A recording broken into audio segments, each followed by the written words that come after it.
Hello my dear student, cost account के आज के लेक्चर में मैं प्रोसेस अकाउंट पर अपना लेक्चर दे रहा हूं। डियर स्टूडेंट्स, कुछ वस्तुएं इस प्रकार की होती हैं जिनकी निर्माणी प्रक्रिया इस प्रकार की होती है कि कच्चे माल को निर्मित माल में बदलने के लिए उसको कई उत्पादन प्रक्रियाओं से होकर गुजरना पड़ता है। प्रत्येक प्रक्रिया उत्पादन का एक स्टेप होती है। प्रोसेस अकाउंट में डियर स्टूडेंट्स हम यही सीखेंगे कि जब माल को बनाने के लिए माल को कई प्रोसेस से होकर के गुजरना पड़ता है, तो प्रत्येक प्रोसेस में माल पर कितनी कॉस्ट आ रही है, प्रत्येक प्रोसेस पे आने वाली कॉस्ट को कैलकुलेट करना प्रोसेस अकाउंट का मेन उद्देश्य होता है। डियर स्टूडेंट्स, जैसे कि आप देखते हैं कि कोई केमिकल फैक्ट्री है, कोई ऑयल फैक्ट्री है या कोई शुगर फैक्ट्री है, तो वहां पर आप देखते हैं कि माल डायरेक्टली तैयार नहीं होता, माल को कई प्रोसेस से होकर के गुजरना पड़ता है। सपोज करो हमारा ऑयल फैक्ट्री है, तो ऑयल बनाने के लिए सबसे पहले क्रैशिंग होगी, चाहे वो सरसों की हो या कोकोनट की हो। उसके बाद तेल की रिफाइनिंग होती है, उसके बाद फिनिशिंग होती है, तब वो जाकर के मार्केट में बिकने के योग्य होता है। डियर स्टूडेंट्स, प्रोसेस अकाउंट का मुख्य उद्देश्य ये होता है कि हर स्टेप पर, हर प्रोसेस पर माल को बनाने में कितनी कॉस्ट आ रही है, यानी कि रिफाइनिंग क्रैशिंग तक कितना कॉस्ट आई, क्रैशिंग के बाद रिफाइनिंग होगी, रिफाइनिंग तक कितनी कॉस्ट आई, और एट लास्ट रिफाइनिंग के बाद फिनिशिंग होगी, फिनिशिंग तक माल को बनाने की कितनी कॉस्ट आई। मुख्यतः ये जो प्रोसेस अकाउंट होता है ये केमिकल फैक्ट्री में, ऑयल फैक्ट्रीज में, चीनी में, शुगर फैक्ट्रीज में, साबुन उद्योग में, वार्निश उद्योग में, कपड़ा, चमड़ा, शराब, सीमेंट, मेडिसिन आदि जितनी भी फैक्ट्रीज होती हैं वहां पर प्रोसेस अकाउंट का यूज किया जाता है। डियर स्टूडेंट्स, आज मैं एक फॉर्मेट के माध्यम से ये सिखा रहा हूं कि किस तरीके से हम स्टेप बाय स्टेप हर एक प्रोसेस में हम किस तरह से अकाउंट तैयार करेंगे। ये जितनी भी प्रोसेस होती हैं माल को तैयार करने के लिए, उन प्रोसेस का नाम होगा। यदि नाम नहीं है तो हम उसको कैटेगराइज कर देते हैं, process A, process B, process C. Dear student, सबसे पहले हम लोग यहाँ पे सबसे पहली जो प्रोसेस होती है उसका अकाउंट बना रहे हैं, प्रोसेस ए अकाउंट। इसका फॉर्मेट इस तरह से होगा,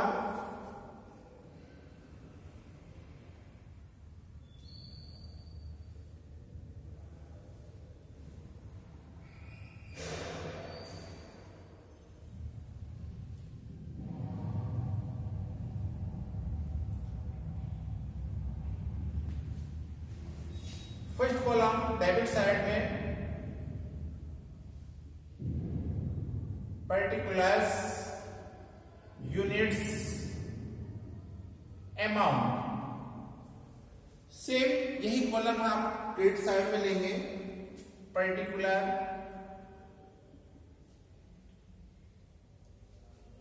यूनिट्स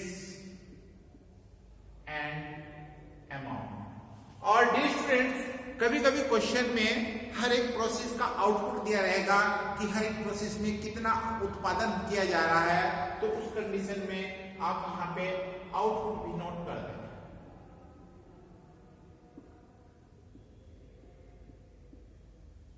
इसके बाद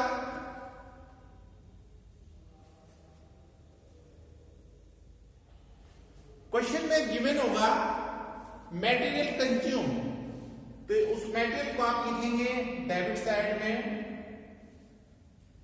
मटेरियल कंज्यूम। सपोज करो 1000 यूनिट्स हैं और पर यूनिट जो रेट है वो 10 रुपीज पर यूनिट है, तो इट मींस अमाउंट हो जाएगी उसकी 10,000। इसके बाद wages 5,600, direct expenses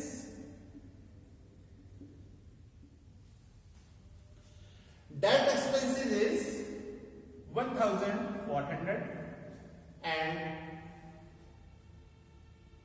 indirect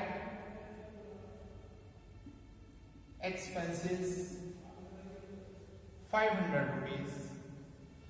day students, process से संबंधित, प्रोसेस से रिलेटेड जितने भी एक्सपेंसेस हैं आप उनको डेबिट साइड में शो करेंगे। ध्यान दें, ये जो यूनिट्स हैं यहाँ पर रॉ मटेरियल की यूनिट्स लिखेंगे, जितना माल इंट्रोड्यूस किया गया, जितना माल हमने पहली प्रोसेस में प्रयोग में लाए, वो केजी में भी हो सकता है, टन्स में भी हो सकता है, जो भी यूनिट हो आप उसको यूनिट्स वाले कॉलम में लिखें।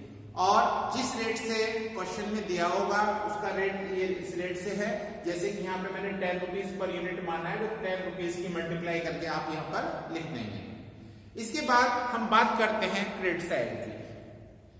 कभी कभी निर्माण प्रक्रिया में कुछ माल वेस्टेज हो जाता है, तो वो क्वेश्चन में गिवन होगा कि निर्माण प्रक्रिया में 5% नॉर्मल वेस्टेज है, तो उसको हम यहां पे लिखेंगे बाय वेस्टेज। और डी स्टूडेंट, हमें से जो वेस्टेज कैलकुलेट होगा वो टोटल यूनिट्स पे होगा। जैसे टोटल यूनिट यहां पर 1000 है, तो 1000 का 5% वेस्टेज है, तो यहां पर होगी 50 यूनिट्स।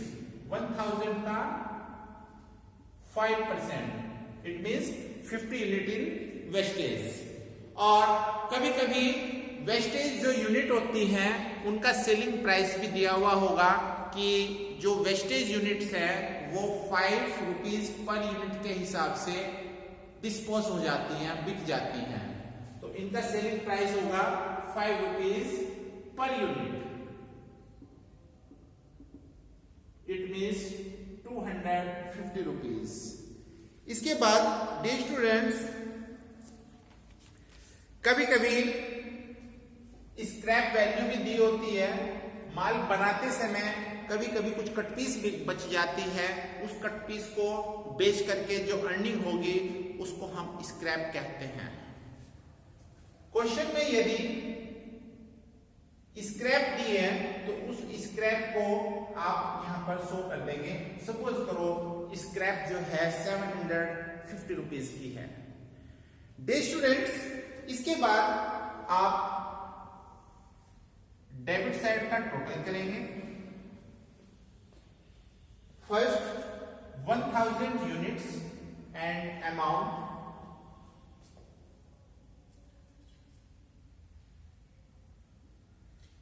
17,500 रुपीज। इसके बाद आप यहां पर क्रेडिट साइड में आप अमाउंट शो करेंगे 1000 यूनिट्स एंड 17,500 अमाउंट। इसके बाद 1000 में से जो वेस्टेज यूनिट्स हैं उनको लेस करेंगे, तो ये बचेगा यहां पर 950 यूनिट्स एंड 17,500 में से लेस कर देंगे 1000, ये बचेगा 16,500 रुपीज। और डे स्टूडेंट्स, जो प्रोसेस हम बना रहे हैं प्रोसेस ए के बाद स्टार्ट होगी प्रोसेस बी, तो इसका मतलब जो प्रोसेस ए का आउटपुट होगा वो नेक्स्ट प्रोसेस को ट्रांसफर कर दिया जाएगा। इस कंडीशन में हम लोग यहां पे लिखेंगे नेक्स्ट प्रोसेस का नाम बाय नेक्स्ट प्रोसेस